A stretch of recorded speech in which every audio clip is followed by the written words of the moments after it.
Greetings, everyone. Welcome here. Thank you for joining us for another inner hour here tonight. I appreciate it. Invite you just to take a brief pause if you haven't done so already to kind of relax from the day and the week and settle in for the next hour to just being present here with us and letting go of all those other concerns that occupy our minds and hearts. So as usual, I like to light a candle before I start on this end. So Um, here we go.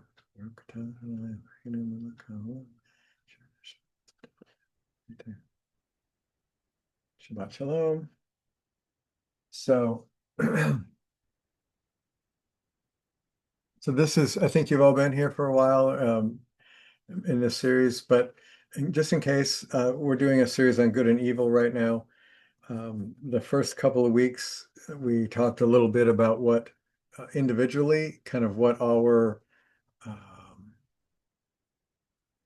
understanding of good and evil was, and um,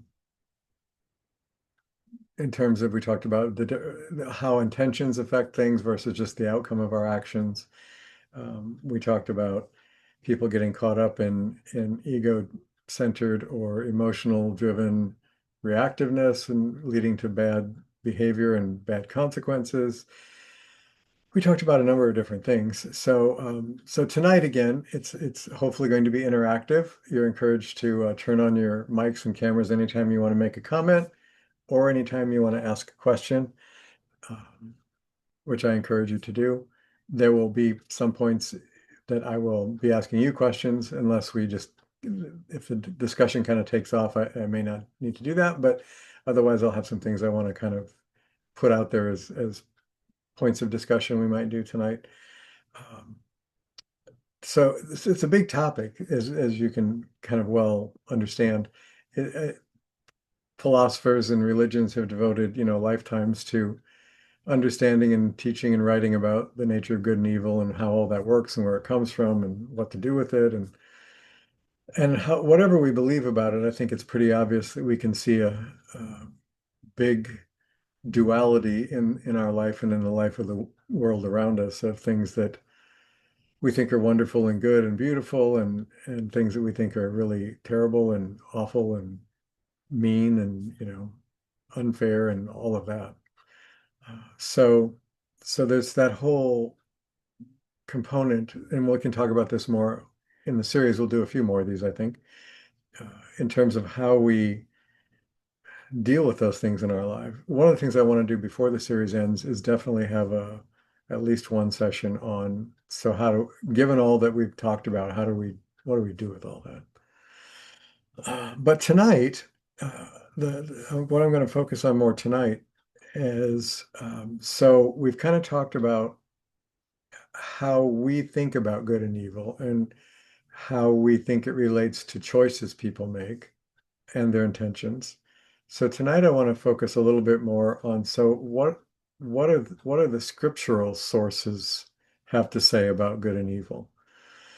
And primarily we're using the Bible because both in the Jewish and Christian tradition, which is likely the one you're in or grew up in or were most exposed to in this country, there are similar uh, corollary teachings in other traditions, particularly Hinduism and Buddhism, that are and Islam, that are very, very similar to what the Hebrew and Christian Bibles say about the nature of good and evil. So we can bring those other sources in if we need to do that, or if somebody has a question about those. But I'm going to focus primarily on biblical texts and also Jewish and Christian non-biblical stories, oral traditions, and also textual traditions that did not make it into the Jewish Bible or into the New Testament of Christianity, but were very important texts at certain times in those histories. So we'll get to those hopefully tonight.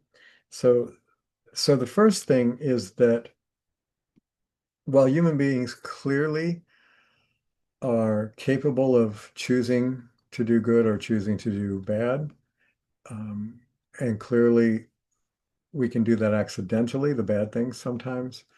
But it is obviously clear that human beings can and do make intentional choices to do horrible things, as well as profoundly kind and noble things.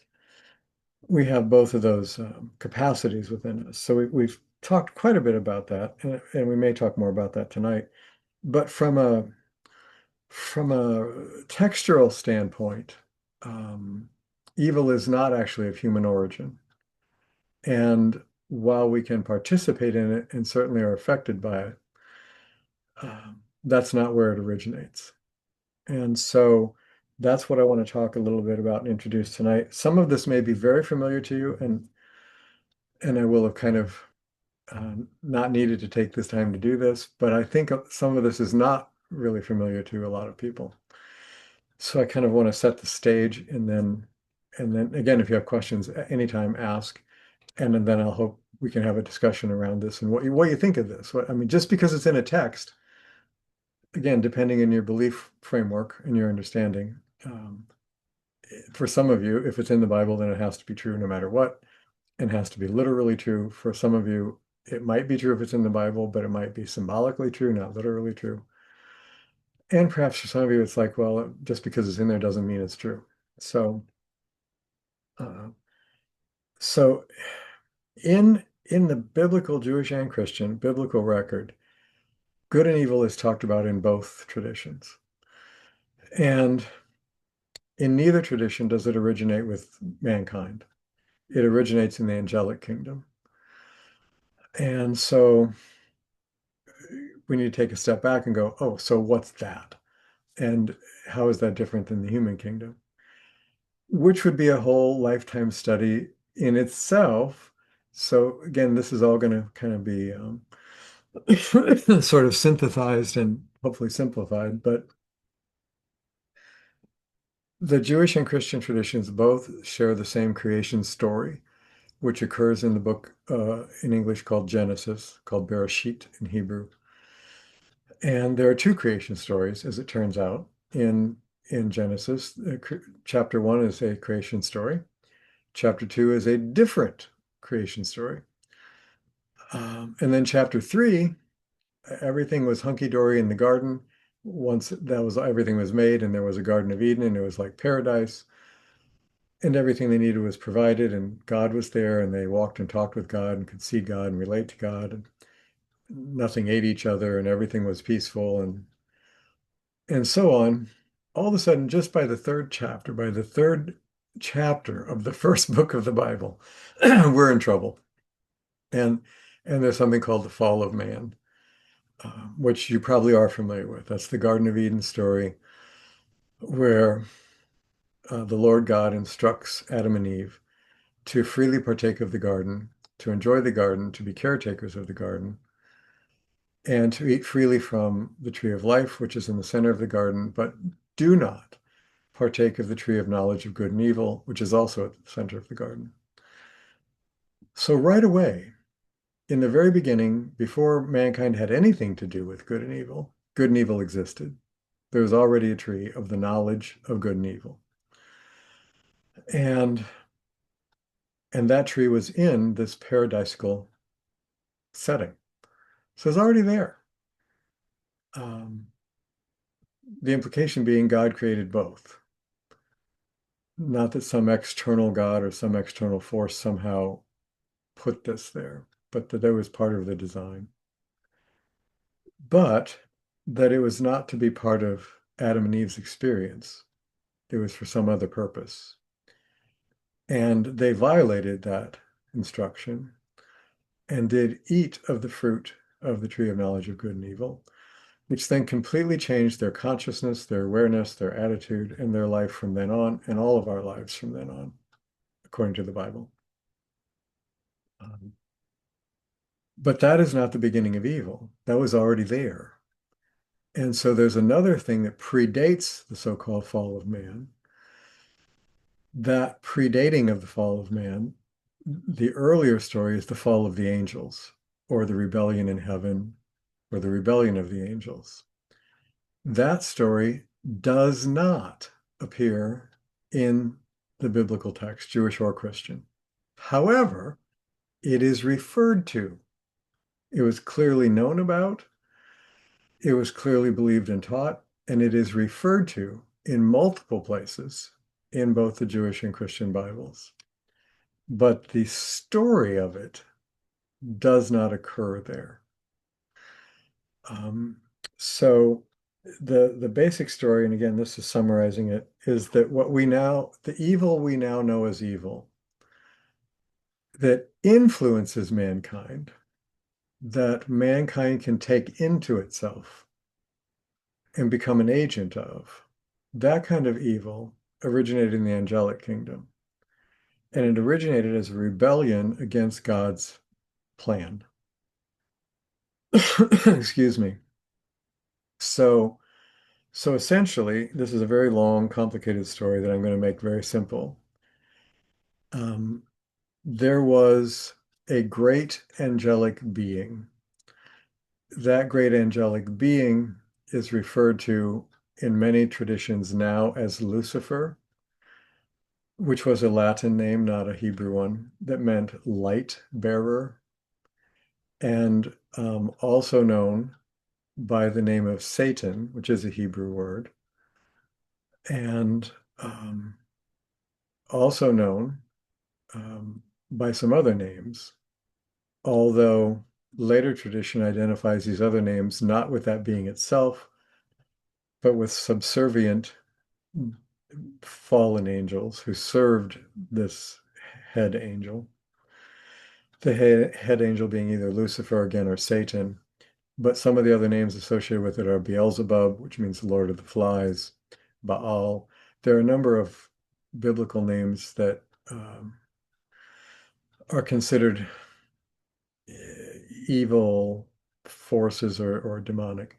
So to start with off the bat, in this story, demons were not created by God, angels were created by God, but in this rebellion, which I'll talk more about, that those angels that rebelled against God's will and plan and became known as the fallen angels, that's what demons are, fallen angels. They're not a different category of being.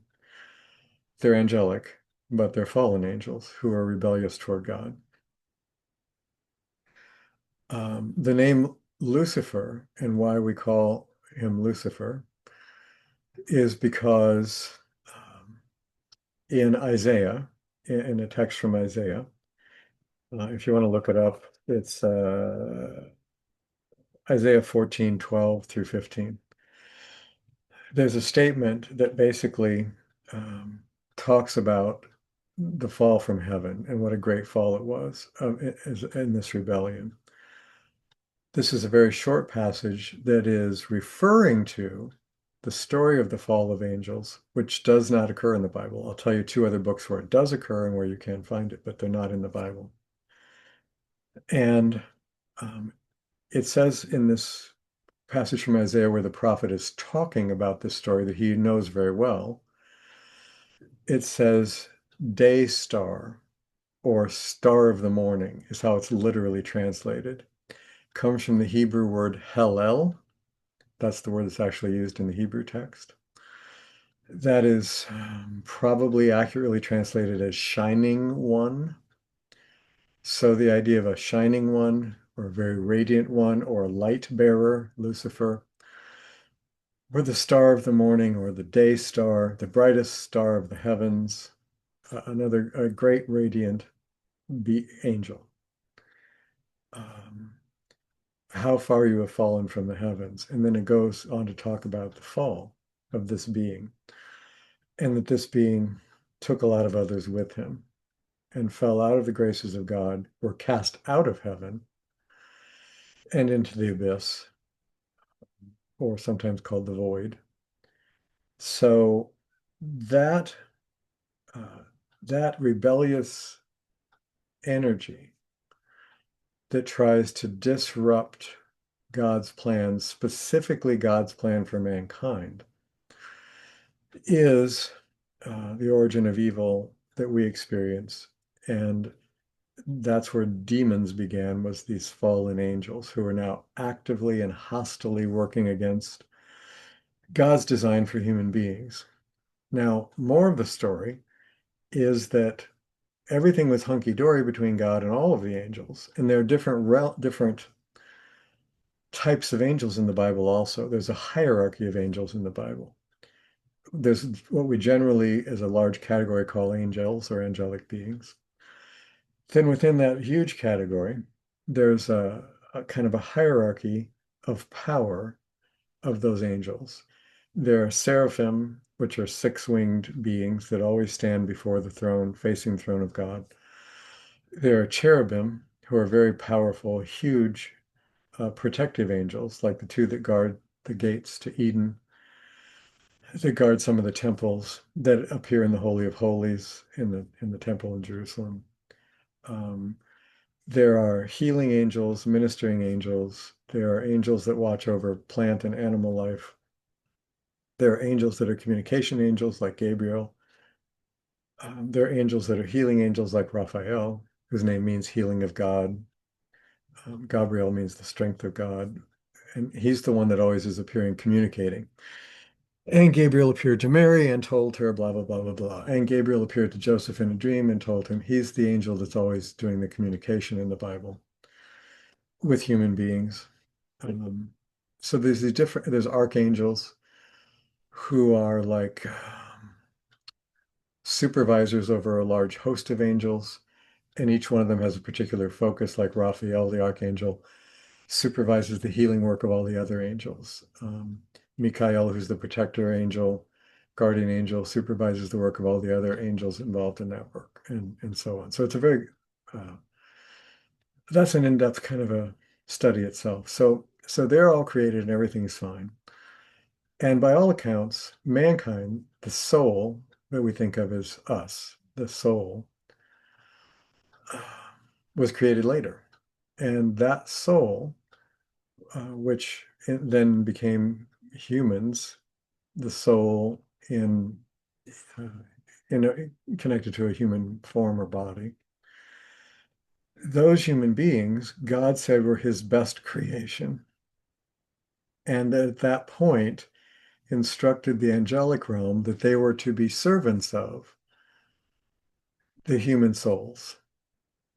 And most of the angels thought that was wonderful and that human beings were a wondrous creation because alone in creation, human consciousness could experience both the divine and the physical, both spiritual realms and material realms. Their consciousness could experience and hold both of those, and no other being could. So they were considered very great, and the angels were happy to be of service to them. But a group of angels were not happy about it at all.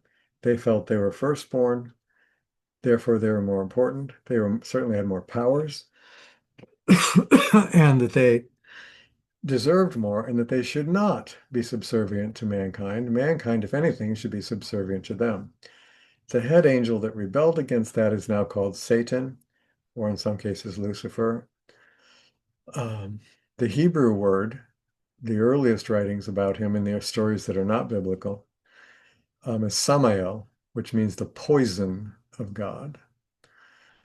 And Satan, by the way, never has been and still is not a proper Hebrew name. It is not a name of a person.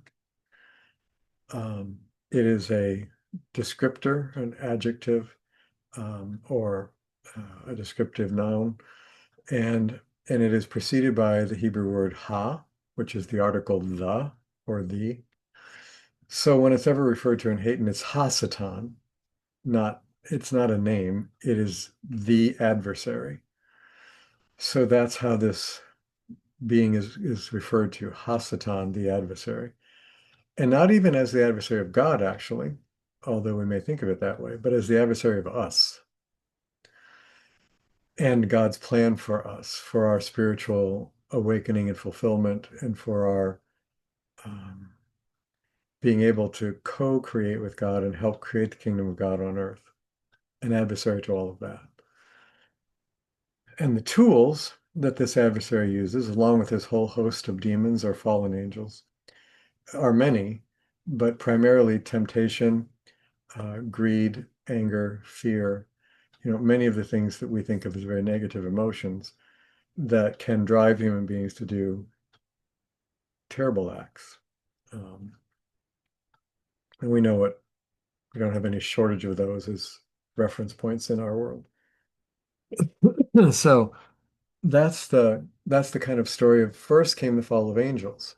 And then the serpent representing this rebellious um, the rebellious angels or the evil side or the demonic side, this serpent then tempts mankind in the form of Eve and then Adam to act against God because they had no inclination to do that whatsoever. But he tempts them by saying, but if you eat of this, you will be like God. You will have the knowledge of God. You'll know good and evil. You'll know everything. You'll be able to acquire all the things you want. So he appeals to their selfishness, to their ego, to their curiosity, and basically saying you can become godlike, and God knows all that. And so God is holding it back from you. So he teaches them to mistrust God. He teaches them to act out of their own ego and their own desire and greed. And they do. And that's then the fall of man. And then man is now subject not just to God's will, but subject to this polarization between the good inclination and the evil inclination. And we suffer at the hands of that from then on. So that story that the evil origin is of that nature, that story is found in two places. One is the Book of Jubilees, which talks about the fall of the angels and then their interaction with human beings. The Book of Jubilees does appear in the Catholic Bible, not in the Protestant version. Um, the There are again references to that in various parts of the Bible as we have it, including the New Testament. There's a passage in Luke 10:18, I want to say 10:18, where Jesus is talking about people who will listen to his voice and people who will not, and about people who are adversarial to what he's trying to do. And he quotes part of this story, and he says, Jesus says to his disciples, I, Jesus, whose Hebrew name was Yeshua, I watched the Satan fall from the heavens like lightning. So he's now quoting the same version that there was this rebellion of Satan and the Satan, the adversary, and the other angels, and that they were thrown out of heaven into the void or into the abyss. And Yeshua is now saying that he was present for that and witnessed that occur. So clearly that wasn't the human being Jesus, because this would have been, eons ago, prior to his birth. So there's a divine component to Yeshua, to be able to have witnessed that. Although, again, depending on how we understand his teachings and the teachings of the Bible, there's a teaching that the Spirit of God indwells all of us. And so if that's true, then maybe we were all present at that time. That's another story altogether, and certainly another uh, lifelong study. But so that's another quote from this story.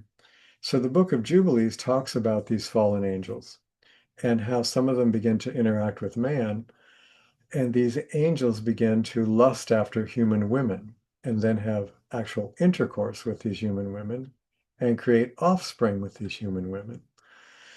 And these offspring are terrible, but very powerful. They have human bodies and they're huge and like gigantic and very powerful and very evil at heart because of this evil seed.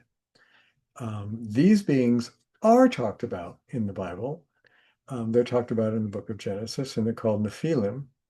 And there's a very, very short cryptic reference that has no explanation of who these people are or who were these sons of God that had intercourse with women, and how do sons of God have intercourse with women? And why is sons of God plural? We thought that was just Jesus. And it's a very confusing text and a very short one. But if you were familiar with the oral tradition or the Book of Jubilees or another book I'm going to talk about in a moment, both of which were popular in ancient Judaism and were very popular to Yeshua and his disciples while they lived, then that story is known to you because the story is filled out in these other books, but it's not in the Bible as we now have it. The other book, which has the most information about this fall of angels, is called the Book of Enoch. There are five historically verified books of Enoch that were part of one great text. Enoch 1 is where this appears. It's a section called the Watchers, is how it's usually translated into English. It's written in Hebrew, of course. The Book of Enoch tells this whole story of this rebellion in heaven and the fall and the being cast out of heaven, and then how they interacted with women and so on, and how that created the good and evil urges in us, and it's a much fuller story. The Book of Enoch was one of the most popular books in the time Yeshua lived, in throughout Israel. It was well known to them. It's quoted in many historical, non-biblical documents and letters that we found, writings from the early church fathers, writings from Jewish mystics, writings just from people who lived back then, and they have discovered, they wrote about it to somebody. Very well known, the Book of Enoch, very, very well known. And until relatively recently, until the Qumran and Dead Sea Scroll discoveries in the late 40s and early 50s, historians didn't know that book ever existed. They thought it was an oral legend, that there never was such a book. Well, there was, and they've now found it, and they've translated it. And the Essenes, settlement at Qumran, had a large scriptorium at which they wrote their own texts because they were kind of a separatist Hebrew group that believed a Messiah was imminent. Actually, the two Messiahs were imminent. And it was a very, very sacred book to the Essenes, and there were multiple copies of it found in their library. Remember, every copy back then was by hand. Multiple copies of it because it was considered so important in the Qumran library. It is also a text that, by all accounts, outside the Bible, Yeshua quoted frequently, and he and his apostles studied a great deal. The only reference we have left of that's still in the Bible is a very short letter called the Letter to Jude. And there, because we now have the Book of Enoch, historians do, there is an actual word for word literal quote from the Book of Enoch that appears in the letter of Jude in the New Testament. So again, very familiar to them and quoted by them often, but lost to us, and the traditions that it held were lost to us. And unless you are interested in that sort of study and procure a copy of that or begin to read about it from people who've studied it, because you can, it's available now.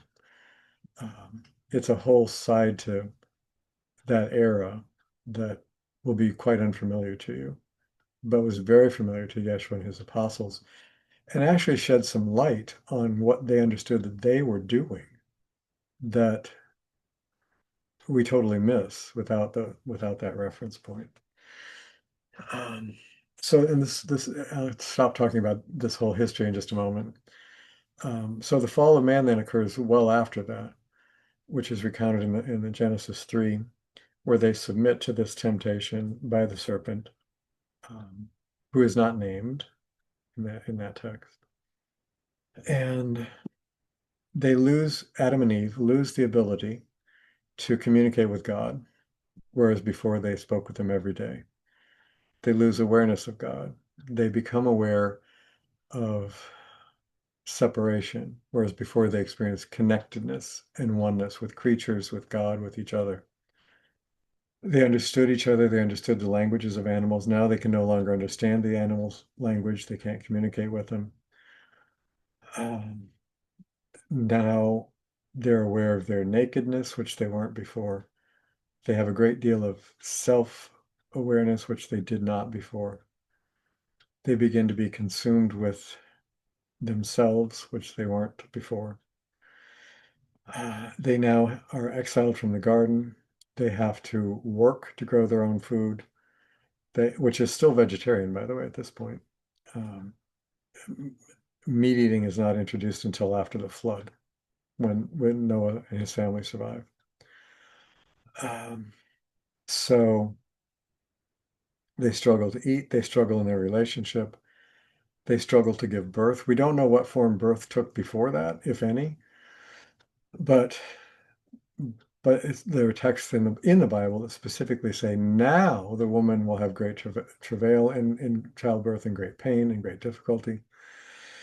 It's said that the serpent will follow them all their lives and will try to bite their heel. Basically, that this energy of evil will be with them all their lives, that it won't dominate them, but that it will be present and trying to bite at them and infect them through their whole lives, and that they'll have to be diligent in trying to not succumb to that, which that, at least, by what I see, certainly seems to have been true through mankind's history and still is today. Um, whether we account for it by this story or not, certainly the result seems to be kind of inarguably true about what's going on right now. Not just right now, but through our history.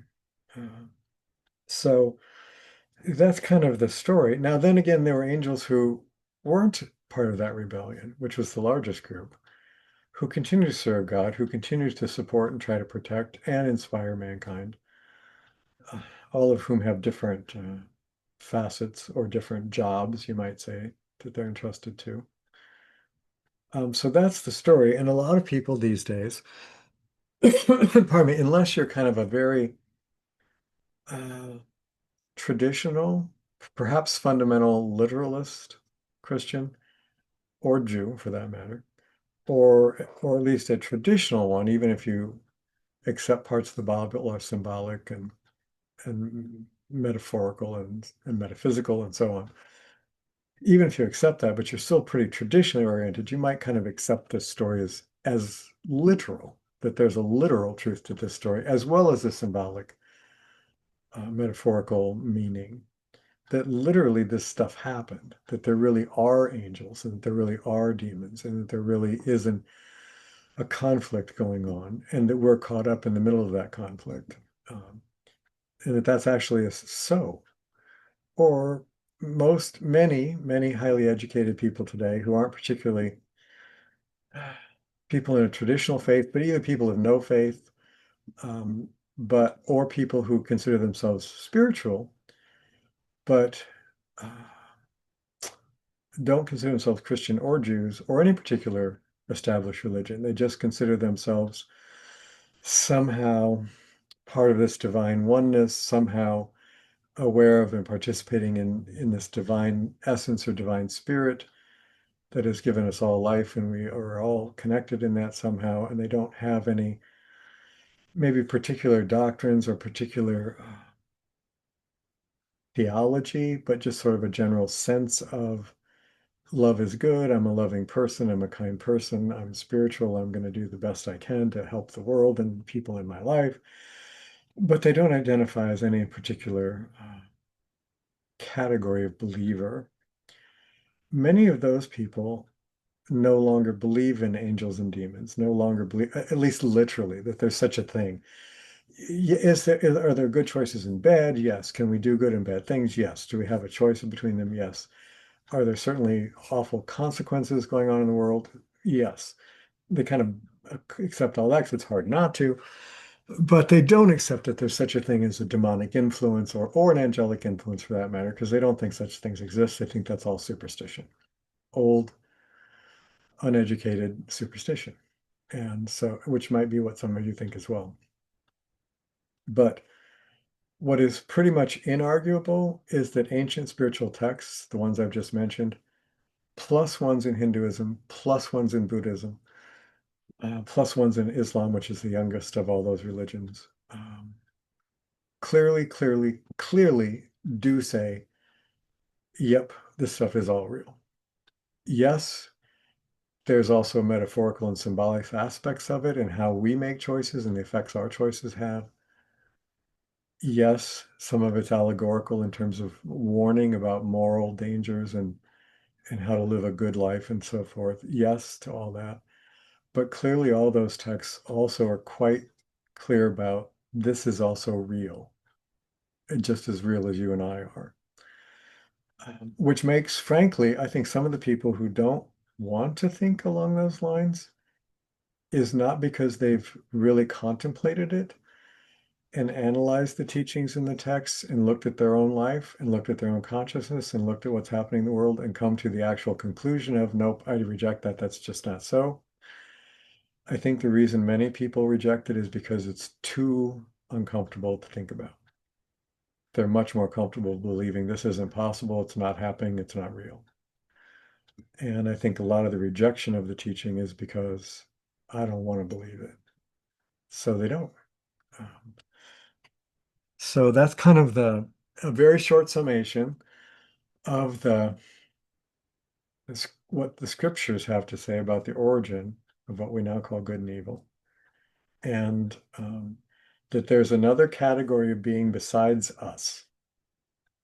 There's not just human beings and animals and insects and plants. There's also angels and demons. And they're part of the creation too. And they're not a separate part of the creation in the sense that they have their own little thing going on in some realm that doesn't affect us. We're all part of one creation. And what we do affects the animal kingdom. What we do affects the plant kingdom. You know, that whole ecology movement and all that now. We have effects on the planet. We have effects on people. We have effects on angels and demons. We do. They have effects on us.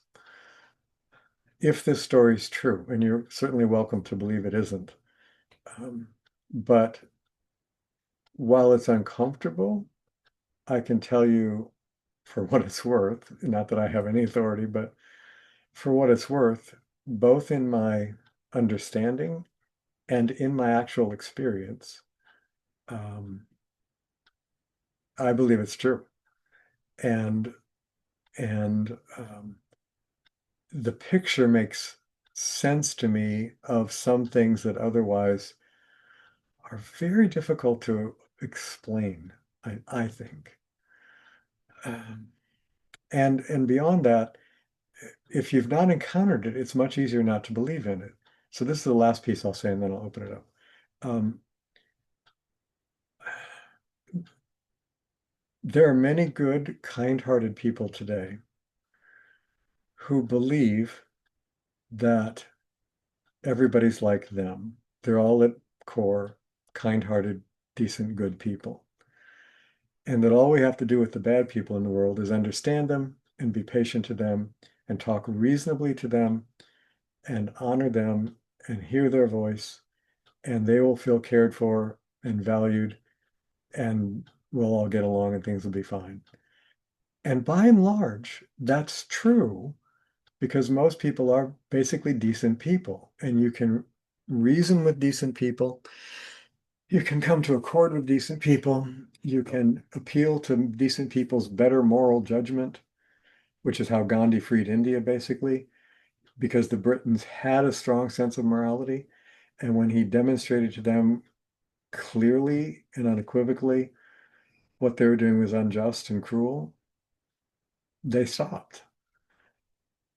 Had he tried to demonstrate that to Adolf Hitler, it wouldn't have worked because he didn't have that moral center and he didn't care. If you've not encountered that, if you've not encountered somebody, whether it's a political terrorist for religious zealot reasons, whether it's a psychotic serial killer, whether it's an insane maniac, if you've ever actually encountered somebody like that, you're not negotiating on the ground you think you're negotiating on.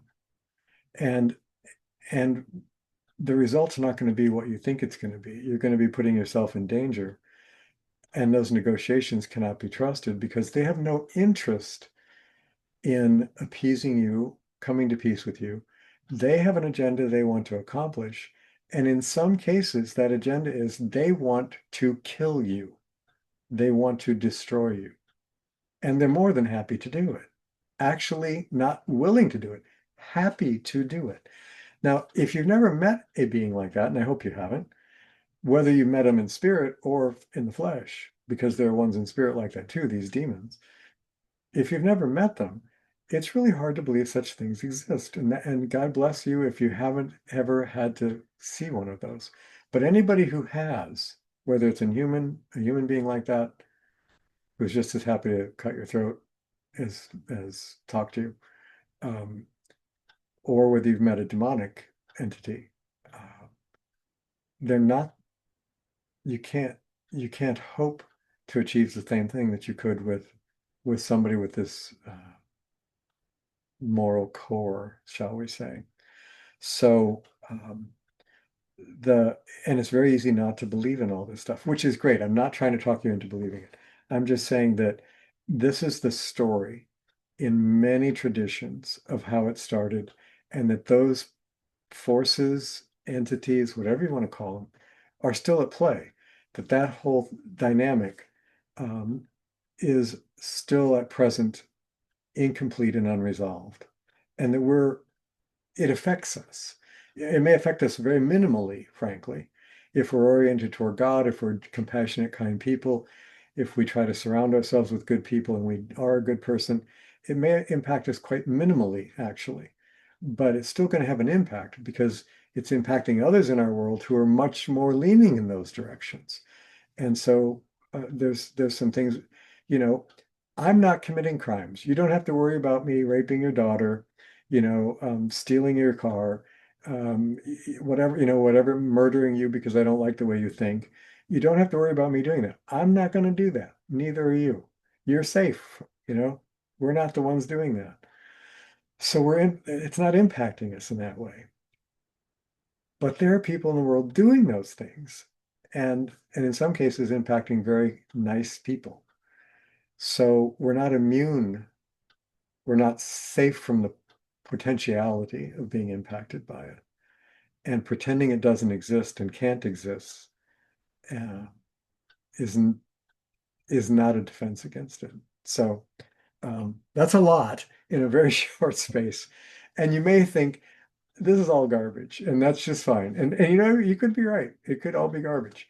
But if you have a sense that there's something to this, or you maybe agree with it, or you've had some experiences yourself with it, um, then what I want to get to eventually in this series in another couple of classes is, so even if it's not all literally so, but if the kind of essence of it is basically right, at least energetically, even if it's just that, now what do we do about it? How do we live in the midst of this in the best way possible?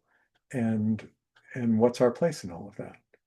Because if once you admit that there's some bad things going on, then you're going to be troubled. So I'm stopping there. So first of all, any comments or questions about any of that stuff? You do not have to agree with anything I've said. I'm just pointing. The picture, though, is basically correct, unless you can find errors in places I've quoted that said what it says. Um, where are you with all of that? Do you have any questions about it, of what I've presented so far, or comments on what I've presented so far? So I'm going to pause and we'll start there. So Nahama and Shuli, please go ahead. Okay, doesn't matter, whatever you want to do. I just wanted to point out in Isaiah, the same book you were talking about, in chapter 45, if we go to 45:7? what? 45 verse 7. 45:7? Yeah. Yes. That it says, well, it actually starts with 6. Yes. Yes. Yeah, I'm trying to see. I'm not sure. I don't have it in front of me, but yeah, that's a great one. I was actually going to quote that and I didn't. So go, please do. Okay. Though thou hast not known me, that they may know from the rising of the sun and from the west, from there is none beside me. I am the Lord. That's where it starts. I am the Lord, and there is none else. I form light and create darkness. I make peace and create evil. Yep. I, the Lord, do all these things. Yep. And I think that's an important point. It's all here. Yep. And for me, it's a learning ground. It's a training ground for my soul. Yes. Yes. Want of a better way of putting it. That's a wonderful way to put it. And that's another aspect that I want to get into also in the terms of, well, what do we do with this? Part of it is to understand that, as I've said before, kind of um, to be funny, but also it's true. This is not a vacation planet. You know, this is a this is a school or a training ground, and and as such, we're going to have lessons that we think are beautiful and wonderful. It's like, oh my gosh, that was so fun learning, and I'm so happy I know that, and some things that are tough. And so I think the training ground or school aspect, which we'll get more into in another class or two, is I think an important component of all this. So I'm really glad you pointed that out. And thanks for that verse because that's a really I think important verse and can be a very troubling one Hmm. because that's not the view many of us are that they've tried to inculcate in many of us in our religious upbringing is no, there's none of that in God. That's not God. God had nothing to do with any of that. So, yeah. Anyway, thank you very much. Sure. Well, I wanted to say one more thing, and Yeah, that is that it is only in the physical that bad and good can be manifest, that's right. and that good and evil can exist, I think.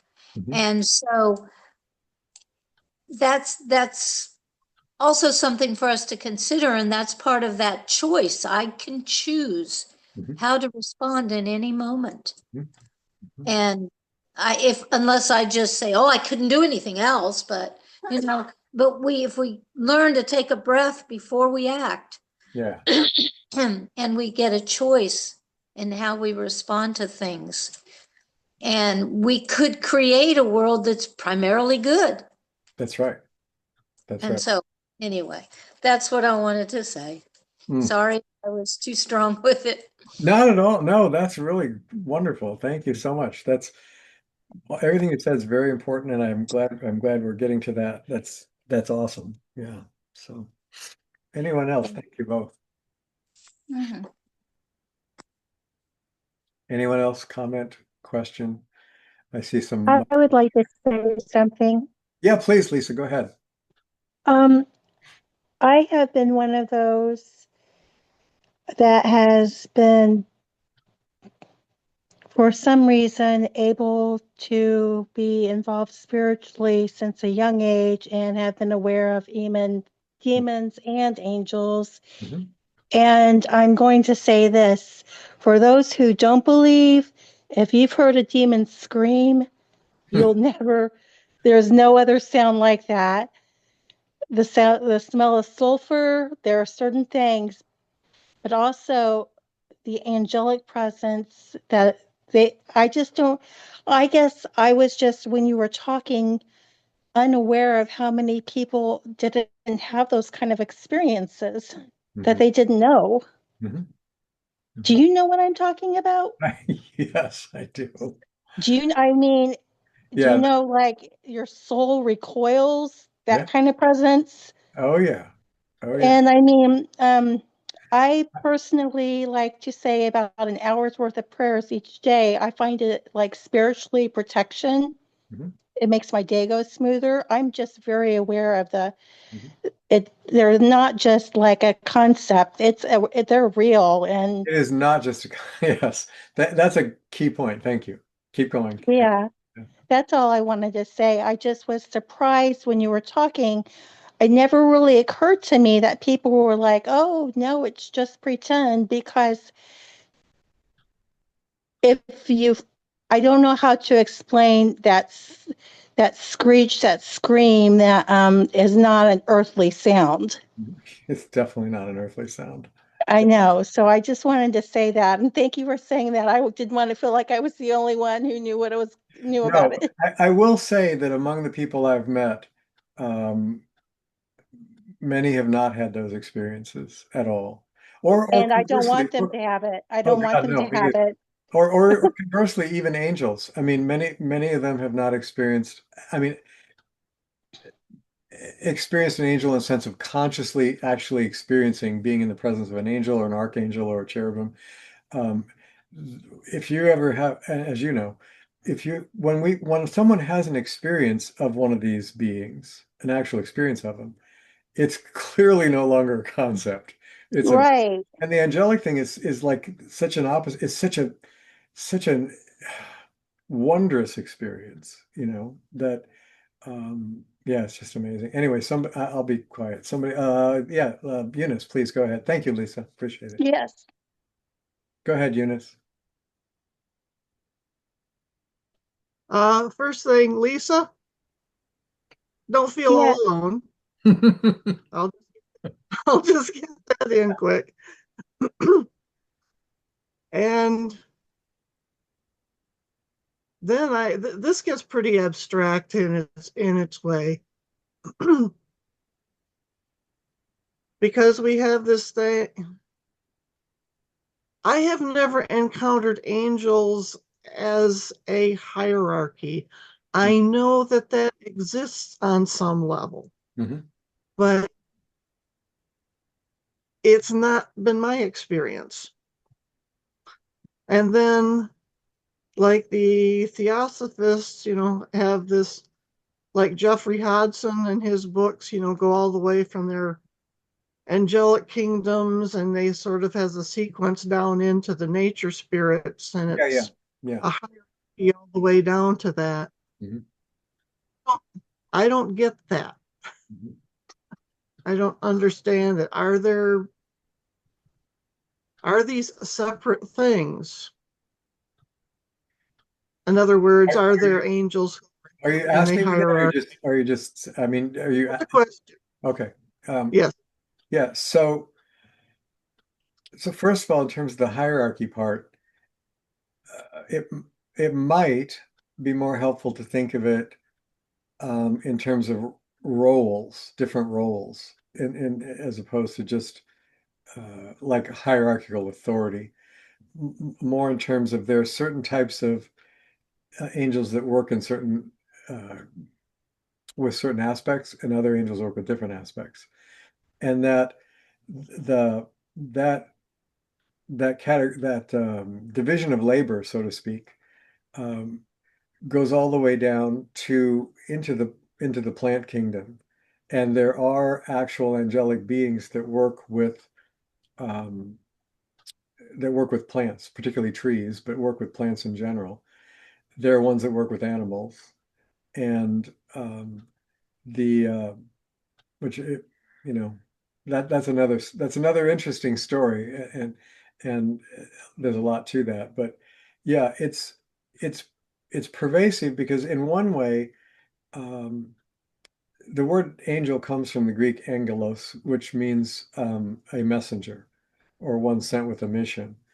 And so one of the ways that um, Kabbalah talks about angels is that they are the form of energy that the creator uses to interact with the creation. That there's a form of energy that's used to have an effect in the creation, and that those forms of energy are the angelic forms. And so for for anything to be vitalized, there has to be a divine energy that's infused into that thing. The tree has to have an energy infused in for it to actually grow and reproduce and so on. And so that all life forms have to have some energy influx to animate them. Um, in sentient beings, that's usually talked about as the soul. But in That non-sentient, makes more sense. Experience yes, right, of right. of there's a job, not a hierarchy. Yeah. And for that matter, that angel is sometimes exists for that moment, that job, then only, and they're back Yes. to Yeah. their. Yes. Yes. Yes. That just what you said, almost word for word, is in some of the ancient Kabbalists' writings. They describe it like that. There's there's some in the Zohar where it's described like that, and some in the Bahir where it's described like that. And yeah, but and other people too. The Ari wrote some about that.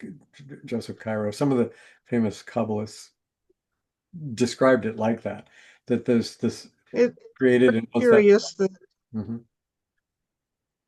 that I didn't start study Kabbalah. It seems to have been studying me. Yeah, there you go. There you go. That's a I'm good way to kind put of somebody already said. it. I like that, Eunice. That's good. Yeah, But thank you. I'm glad that uh, helps me understand because it almost seemed like there was a created realm of angels and or working within the limits, of Yeah, duality and those things, the yeah, things of creation, right, things things below the void. right, right. And then there was something that was above that where none of those things applied. Yeah, yeah. Well, kind of like Nahama said off the bat, the um, the good and evil dynamic and that angelic and demonic aspect, there's a vibrational, I mean, I don't know a good way to describe this because it's not a physical thing, but there's a vibrational level or a radiance or an essence um, that is superior to all of the aspects of duality. And that duality doesn't exist there, and that conflict doesn't exist there. Um, but in all of the created realms, not just this planet, in all of the time-space dualistic realms of creation, there's that light and dark aspect. And some places much lighter than others, and some places much darker than others. But but in general, there's no completely dark place. Although there's not a completely dark in the sense of a completely evil place, and there's not a completely good place in those dualistic realms. There is a level of life that doesn't have that dualism to it. But most that's But a realm that's most people don't consciously experience it while they're alive in the body. Yeah. You can, but most people don't. Go ahead, Eunice. I I get that. Yeah, I know. I know. Yeah, thank you. I appreciate it. Okay. All Now right. that we've gotten into the abstract and the weird, Right. we'll let we'll let somebody whose feet actually touch the ground talk. All righty. Thank you, dear. Anybody else? Comment or question?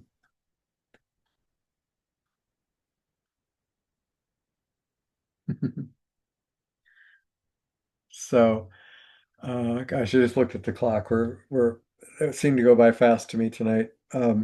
So we're gonna do at least one more, maybe a couple more of these. The other couple of things I'd like to get to, hopefully, I don't know how long it will take, which is why I'm not sure how long we'll do this series. But if, first of all, if there are aspects of this good and evil uh, question that you would like us to discuss in this series that we haven't, and that you would like to be included in this series, please email me and tell me, like what you would like brought in, and I will work that in. And if I don't know much about it, maybe somebody else will, but we'll bring in the topic.